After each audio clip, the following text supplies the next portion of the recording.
Hello friend, तो कैसे हो आप सभी। स्वागत करते हैं आप सभी कई वस्त जी क्विज में। तो फ्रेंड आज जो है कि बिहार पुलिस के लिए स्पेशल जो है कि वीवीआई क्वेश्चन लेके आए हुए हैं। वही क्वेश्चन लेके आए हुए हैं जो एग्जाम्स के लिए इंपॉर्टेंट है और अब की बार जो है कि इसी प्रकार का क्वेश्चन पेपर में पूछा जाएगा। तो आज के इस वीडियो को आपसे कंप्लीट जरूर कवर कर लीजिएगा। तो चलिए शुरू करते हैं आज की इस वीडियो को। देखिए सुबह में आपको एक मॉक टेस्ट भी दिया गया था जो कि बिल्कुल एग्जाम पैटर्न पर वो मॉक टेस्ट आपको प्रोवाइड किया जा रहा है और डेली सुबह में 10 बजे वो मॉक टेस्ट आपको दिया जाता है, तो उसे जरूर सॉल्व कीजिएगा। तो चलिए शुरू करते हैं आज की इस वीडियो को। हम सभी आज की इस वीडियो को लाइक करके शेयर जरूर कीजिएगा अपने दोस्तों में। आइए फर्स्ट क्वेश्चन है। पहला क्वेश्चन ये बन रहा है कि निम्नलिखित में से कौन सी नदी पूर्व में प्रभावित होने वाली नदी नहीं है। अगर इन सेट में किसी भी क्वेश्चन का आंसर पता हो तो अपना आंसर आप सभी नीचे कमेंट बॉक्स में बता सकते हैं फ्रेंड। तो देखिए पूर्व में बहने वाली नदी नहीं है, option number B right answer है माही नदी। ध्यान रखिएगा माही नदी जो है फ्रेंड ये पूर्व की ओर प्रभावित नहीं होती है बल्कि पश्चिम की ओर प्रभावित होती है। देखिए ये नदी मध्य प्रदेश से निकलती है और राजस्थान गुजरात होते हुए खंबात की खाड़ी में गिर जाती है। कहां से निकलती है? मध्य प्रदेश से। मध्य प्रदेश से निकलती है, राजस्थान गुजरात होते हुए खंबात की खाड़ी में गिर जाती है। ध्यान रखिएगा आप सभी। और यही नदी जो है फ्रेंड कर्क रेखा को 2 बार काटती है। ध्यान रखिएगा कर्क रेखा को कौन सी नदी 2 बार काटती है? तो माही नदी काटती है। अगला क्वेश्चन देख लीजिए। अगला क्वेश्चन ये बन रहा है कि स्लोवाकिया की पहली महिला राष्ट्रपति कौन है। राइट आंसर ऑप्शन में हो जाएंगे जूजाना केपुटोवा। फ्रेंड जूजाना केपुटोवा जो है फ्रेंड ये स्लोवाकिया की पहली महिला राष्ट्रपति थी। ध्यान रखिएगा आप सभी। अगला क्वेश्चन देख लीजिए। अगला क्वेश्चन ये बन रहा है कि 2011 के जनगणना के अनुसार निम्नलिखित में से किस राज्य में सबसे अधिक ग्रामीण जनसंख्या है।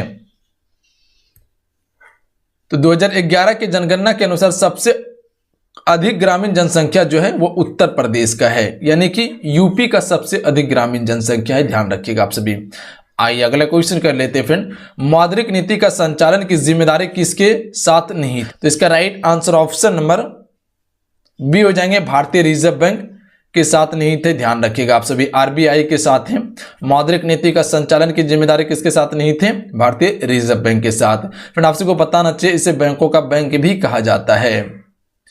अगला क्वेश्चन देख लीजिए। निम्नलिखित में से कौन भारत में अंग्रेजी ईस्ट इंडिया कंपनी द्वारा पहला किला था। राइट आंसर ऑप्शन में भी जाएंगे फोर्ट सेंट जॉर्ज जो फ्रेंड ये अंग्रेजी ईस्ट इंडिया कंपनी द्वारा पहला किला था भारत में। ध्यान रखिएगा आप सभी। बी राइट आंसर रहेंगे। अगला क्वेश्चन है मार्स ऑर्बिटर मिशन का प्रक्षेपण यान डैश था।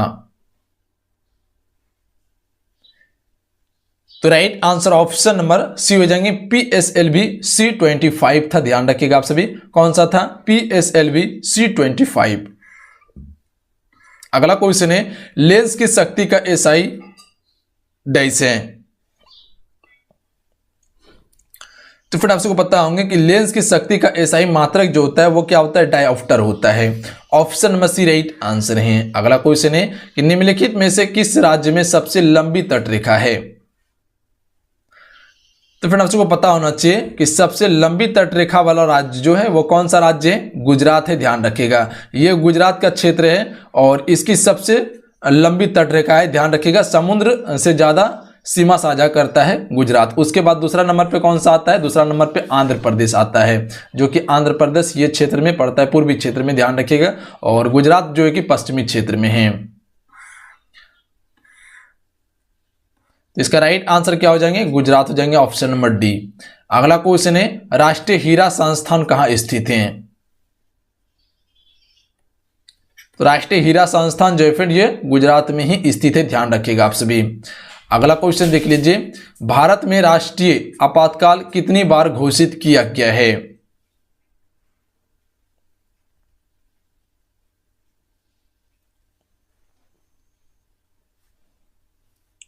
राइट आंसर ऑप्शन में भी देंगे 3 बार आपातकाल घोषित किया गया है भारत में राष्ट्रीय आपातकाल। ध्यान रखिएगा। अगला क्वेश्चन है जल शक्ति मंत्री कौन है। चलिए क्वेश्चन में 11 के लिए आपसे राइट आंसर बताएंगे जल शक्ति मंत्री कौन है। तो राइट आंसर ऑप्शन में से जाएंगे गजेंद्र सिंह शेखावत। फ्रेंड गजेंद्र सिंह शेखावत जो है ये जल शक्ति मंत्री हैं। अगला क्वेश्चन देख लीजिए, निम्नलिखित में से कौन सा उत्पादन का कारक नहीं है? तो राइट आंसर ऑप्शन में हो जाएंगे कर। देखिए कर जो है फ्रेंड वो उत्पादन का कारक नहीं है, ध्यान रखिएगा। उत्पादन का कारक क्या क्या है? पूंजी है, श्रम है, भूमि है, ध्यान रखिएगा, ये उत्पादन का कारक है। पर कर क्या है? किसी भी सामान के आयात निर्यात पर लगाया जाता है, यानी कि बिक्री पर लगाया जाता है कर, टैक्स जिसे हम सभी कहते हैं। अगला क्वेश्चन देख लीजिए, पोषण की स्वपोषी मोड की आवश्यकता होती है। पोषण के स्वपोषी मोड की आवश्यकता होती है। तो राइट आंसर ऑप्शन में भेजेंगे कार्बन डाइऑक्साइड, जल, क्लोरोफिल और सूर्य के प्रकाश की होती है, ध्यान रखिएगा, बी राइट आंसर है फ्रेंड। अगला क्वेश्चन कर लेते हैं, मांड लोक संगीत किस राज्य से संबंधित है?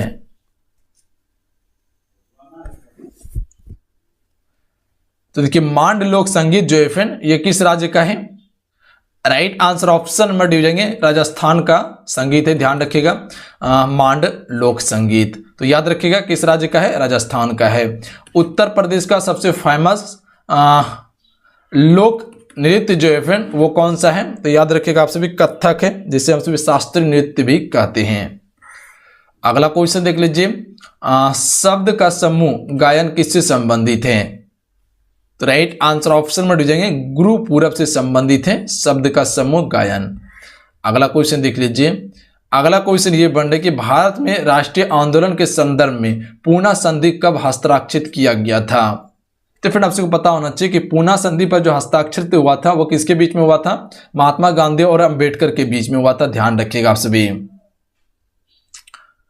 तो इसका राइट आंसर ऑप्शन में जाएंगे 1932 में हस्ताक्षरित किया गया था महात्मा गांधी जी और अंबेडकर के बीच में। अगला क्वेश्चन देख लीजिए, अगला क्वेश्चन ये बन रहा है कि निम्नलिखित में से कौन सी पुस्तक चेतन भगत द्वारा लिखी नहीं गई है? इनमें से कौन सी पुस्तक जो है फिर वो चेतन भगत की पुस्तक नहीं है? राइट आंसर ऑप्शन में भी हो जाएंगे वाइज एंड अदरवाइज, ये चेतन भगत की पुस्तक नहीं है, ध्यान रखिएगा। जबकि making India awesome, one in the girl और उसके बाद रेवोल्यूशन 2020 ये सभी के लेखक कौन है? चेतन भगत है।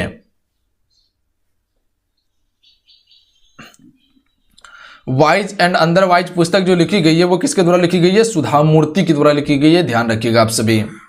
अगला क्वेश्चन देख लीजिए, अगले क्वेश्चन ये बन रहे कि निम्न में से कौन 15वीं शताब्दी में असम में वैष्णववाद के प्रमुख समर्थकों में से एक थे? देखिए बेटा जितने क्वेश्चन आपको बता रहे हैं सारे टॉप लेवल का प्रश्न बता रहे हैं, आप हर क्वेश्चन को याद करने का जरूर कोशिश कीजिएगा। तो इसका राइट आंसर ऑप्शन में भेजेंगे शंकर देव को, ध्यान रखिएगा। प्रमुख समर्थकों में से एक थे कौन? शंकर देव थे, बी राइट आंसर रहेंगे। अगला क्वेश्चन देख लीजिए, अगला क्वेश्चन ये बन रहा है कि निम्नलिखित में से कौन पूर्वी घाट का सर्वोच्च शिखर है? राइट आंसर ऑप्शन में से जाएंगे महेंद्रगिरी। फिर महेंद्रगिरी जो है ये पूर्वी घाट का सबसे सर्वोच्च शिखर है, ध्यान रखिएगा आप सभी। देखिए अनायमुडी जो है फ्रेंड ये दक्षिण भारत की सबसे ऊंची चोटी है, ध्यान रखिएगा आप सभी। अगला क्वेश्चन देख लीजिए, निम्नलिखित में से कौन भारत रत्न से सम्मानित नहीं है? राइट आंसर ऑप्शन में जाएंगे श्याम प्रसाद मुखर्जी को भारत रत्न से सम्मानित नहीं किया गया है, जबकि एमजी रामचंद्र को किया गया है, विनोबा भावे को किया गया है, मोरारजी देसाई को जो कि भारत रत्न से सम्मानित किया गया है। अगला क्वेश्चन देख लीजिए, अगला क्वेश्चन ये बन रहे कि एक हॉर्स पावर में कितने वाट होते हैं फ्रेंड? तो राइट आंसर ऑप्शन में हो जाएंगे 746 वाट होते हैं एक हॉर्स पावर में। अगला क्वेश्चन है, धातु जब तनु अम्लों के साथ अभिक्रिया करती है तो कौन सी गैस उत्पन्न होती है? चलिए बताएंगे आप सभी, धातु जब तनु अम्लों के साथ अभिक्रिया करती है फ्रेंड तो कौन सी गैस उत्पन्न होती है? तो राइट आंसर ऑप्शन में दीजिएंगे हाइड्रोजन गैस उत्पन्न होती है, ध्यान रखिएगा आप सभी। Option number D right answer है हाइड्रोजन गैस। अगला क्वेश्चन है, long walk to freedom dash की आत्मकथा है? तो राइट आंसर ऑप्शन में भी जाएंगे नेल्सन मंडेला की आत्मकथा है, ध्यान रखिएगा, बी राइट आंसर रहेंगे। अगला क्वेश्चन है फ्रेंड, नागा अर्जुन सागर बांध निम्नलिखित में से किस नदी पर स्थित है?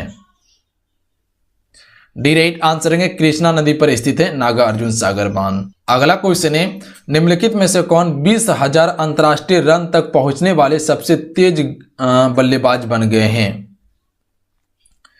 तो ये बना है विराट कोहली। ध्यान रखिएगा, विराट कोहली 20,000 अंतरराष्ट्रीय रन तक पहुंचने वाला सबसे तेज बल्लेबाज बन गए हैं। अगला क्वेश्चन है फ्रेंड, निम्नलिखित में से कौन सा पौधा ब्रायोफाइट है? तो राइट आंसर ऑप्शन में से जाएंगे काई। काई जो है फ्रेंड ये क्या है? ब्रायोफाइट पौधा है। सी राइट आंसर है। अगला क्वेश्चन है, भारत की एकमात्र मादा ओरंगुटन का नाम क्या था जिसकी उड़ीसा के चिड़ियाघर में मृत्यु हो गई? तो इसकी नाम थी बिन्नी। ध्यान रखिएगा, बी राइट आंसर है। अगला क्वेश्चन है, अगला क्वेश्चन ये बन रहा है कि मध्यकालीन भारत के संदर्भ में निम्नलिखित में से कौन सी जोड़ी सही है? राइट आंसर ऑप्शन में हो जाएंगे डूटर बारबोसा जो है फ्रेंड ये पुर्तगाल से संबंधित है। ये बिल्कुल सत्य है मध्यकालीन भारत के संदर्भ में। बाकी बात जितने भी हैं वो सारे क्या है? गलत है। अगला क्वेश्चन देख लीजिए। अगला क्वेश्चन ये बन रहा है कि भारतीय संविधान के न्यायिक समीक्षा की शक्ति और न्यायपालिका की स्वतंत्रता का प्रावधान किस देश से लिया गया है?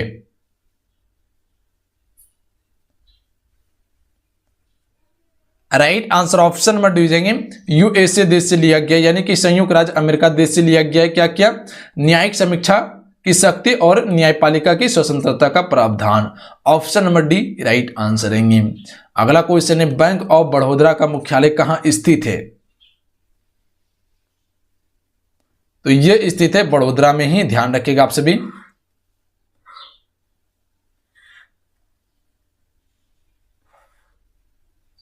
अगला क्वेश्चन है, निम्नलिखित में से कौन बांसुरी वादक है? देखिए इनमें से बांसुरी वादक जो है फ्रेंड हरि प्रसाद चौरसिया क्या है? बांसुरी वादक है। ध्यान रखिएगा आप सभी। अगला क्वेश्चन है, भारत के निम्नलिखित में से किस राज्य में महोत्सव त्योहार मनाया जाता है? तो ये नागालैंड में मनाया जाता है। ध्यान रखिएगा, नागालैंड में महोत्सव त्योहार मनाया जाता है और यहीं पर हॉर्नबिल उत्सव भी मनाया जाता है। ध्यान रखिएगा, हॉर्नबिल उत्सव कहाँ मनाया जाता है? नागालैंड में ही मनाया जाता है, जो कि सबसे फेमस है। अगला क्वेश्चन कर लेते हैं, मानस राष्ट्रीय उद्यान निम्नलिखित में से किस राज्य में स्थित है? तो ये स्थित है असम में। तो याद रखिएगा आप सभी, मानस राष्ट्रीय उद्यान कहां पर स्थित है? असम में स्थित है। याद रखिएगा आप सभी। चलिए आपसे बताएंगे, फूलों की घाटी राष्ट्रीय उद्यान कहां स्थित है? अगला क्वेश्चन है, सर्वप्रथम लोकसभा का गठन कब किया गया था? तो राइट आंसर ऑप्शन में जाएंगे 1952 में किया गया था सर्वप्रथम लोकसभा का गठन। अगला क्वेश्चन कर लेते हैं, हेपेटाइटिस डैश के कारण होता है friend? Right answer option number A हो जाएंगे, वायरस के कारण जो है फ्रेंड क्या होता है? हेपेटाइटिस रोग होता है। याद रखिएगा आप सभी। अगला क्वेश्चन देख लीजिए, जागी नृत्य निम्नलिखित में से किस राज्य का लोक नृत्य है? चलिए बताएंगे, जागी नृत्य जो है फ्रेंड वो किस राज्य के नृत्य हैं?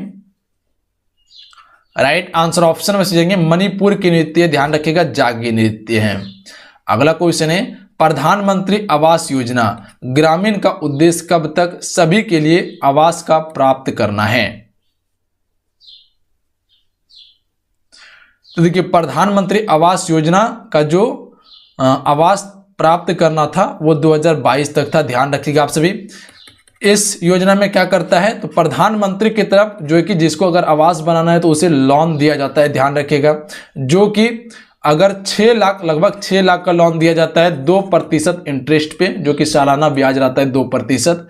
ये इसका मुख्य उद्देश्य था। और फिर ये पैसा जो है कि इसे रिटर्न भी करना है ब्याज के साथ में, 2% ब्याज के साथ में रिटर्न करना पड़ता था। अगला क्वेश्चन है, लाला लाजपत राय निम्न में से किस बैंक के संस्थापक थे? तो देखिए लाला लाजपत राय जो है ये पंजाब नेशनल बैंक के संस्थापक थे। ध्यान रखिएगा, option number C right answer रहेंगे। अगला क्वेश्चन है, निम्नलिखित में से कौन सा अधिनियम को मैंटिंग-चेम्सफोर्ड सुधार के नाम से भी जाना जाता है? तो देखिए मैंटिंग-चेम्सफोर्ड सुधार के नाम से जो जाना जाता है वो जाना जाता है भारत सरकार अधिनियम 1919 को। Option number D right answer रहेंगे। देखिए 1909 को हम सभी क्या कहते हैं? मैरले मिंटो सुधार कहते हैं। ध्यान रखिएगा, मैरले मिंटो सुधार अधिनियम भी कहा जाता है। ऑप्शन नंबर इसका डी राइट आंसर रहेंगे। ध्यान रखिएगा आप सभी। मैन्युफैक्चरिंग चेम्सफोर्ड सुधार 1919 को कहा जाता है। अगला क्वेश्चन है, निम्नलिखित में से किस ग्रह पर नासा ने क्यूरियोसिटी रोवर भेजा है? किस ग्रह पर भेजा है? तो ये मंगल ग्रह पर भेजा है। ध्यान रखिएगा।